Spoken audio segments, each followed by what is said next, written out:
নমস্কাৰ, মই ৰফিকুল ইছলাম। আপোনালোকে সংযুক্ত হৈছে গুৱাহাটী টাইমছৰ লগত।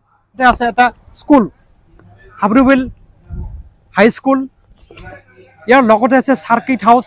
সন্মুখত যদি আপোনালোকে অলপ আগুৱাই যায় তেতিয়াহ'লে গোসাইগাঁও SDJM কোৰ্ট আৰু কোৰ্টৰ যিসকল ন্যায়াধীশ আছে এই ন্যায়াধীশসকলৰ কিন্তু বাংলো ইয়াতে অৱস্থিত। আৰু এইখন ৰাস্তা যি জৰাজীৰ্ণ অৱস্থা, এই অৱস্থা আজিৰ নহয়, বিগত বহুদিন ধৰি এই ধৰণে সন্মুখত আৰু এখন হস্পিটেল আছে, গোসাইগাঁও অসামৰিক চিকিৎসালয়।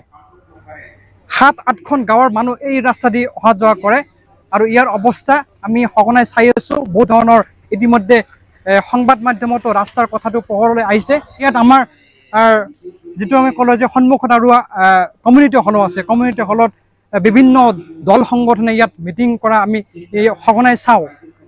আৰু ইয়াত আপোনাৰ যিসকল জনপ্ৰতিনিধি আছে সিহঁতো কিন্তু এই সম্পৰ্কে কিন্তু অৱগত হোৱাৰ সত্ত্বেও কিন্তু ৰাস্তাখনৰ এই ধৰণৰ এটা পৰিৱেশ, এই ধৰণৰ এটা অৱস্থা। আৰু এইফালে আপোনাৰ চাপকাটাৰ পৰা আৰম্ভ কৰি চাপকাটা, চৰাইবিল, এই ধৰণে বহুত কেইখন গাঁৱৰ যিসকল ৰোগী বিশেষকৈ আছে এই ৰাস্তা দি কিন্তু গোসাইগাঁও অসামৰিক চিকিৎসালয়ত যাব লাগে। গতিকে এম্বুলেঞ্চৰ যিটো এম্বুলেঞ্চ দি যদি আহিব লাগে তেতিয়াহ'লে এই ৰাস্তাৰ ওপৰেদি গোসাইগাঁও RMB চিভিল হস্পিটেলত যাব লাগে। গতিকে আপোনালোকে চিন্তা কৰক, এজনী পশুটি যদি এখন ৰিমট এৰিয়াৰ পৰা যদি আহে বা ৰিমট এৰিয়াত যদি বিলং কৰে তেতিয়াহ'লে এই ৰাস্তাৰ ওপৰেদি আমাৰ গোসাইগাঁও অসামৰিক চিকিৎসালয় যাব লাগে। গতিকে আপোনালোকে নিশ্চয়কৈ জানিব যে বহুত অফিচ আদালতকে আৰম্ভ কৰি হস্পিটেল আছে ইয়াত, আৰু বহুত শিক্ষানুষ্ঠানো কিন্তু এই ৰাস্তাখনৰ লগতে লাগি থকা। গতিকে দুৰ্ভাগ্যজনক এটা বিষয়, দুৰ্ভাগ্যজনক এই ৰাস্তাখনৰ এই অৱস্থা।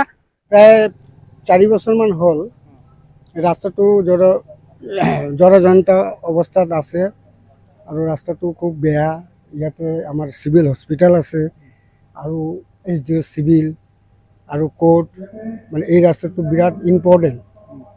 আৰু বিশেষকৈ আমাৰ ডেলিভাৰী পেচেণ্টবিলাক আহে এই ৰাস্তা দি। এই ৰাস্তাৰ অৱস্থা এনেকুৱা বেয়া, আমি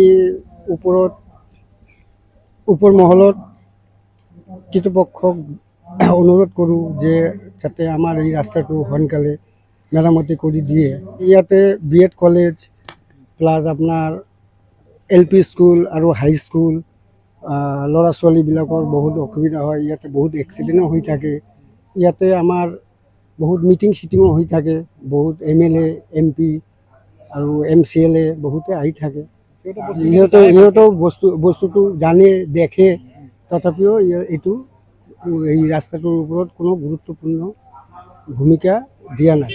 ক'বলৈ গ'লে আমাৰ বিগত যি চৰকাৰ আছিলে, চৰকাৰৰ দোষ আছে। বৰ্তমান যি কৰ্মবোৰ প্ৰতিশ্ৰুতি দিছিল ছুইজাৰলেণ্ডৰ বা গোসাইগাঁও এখন মডেল টাউন বুলি বনাব, কিন্তু দেখা গৈছে মানে 5 বছৰ উকলি প্ৰায় গ'ল।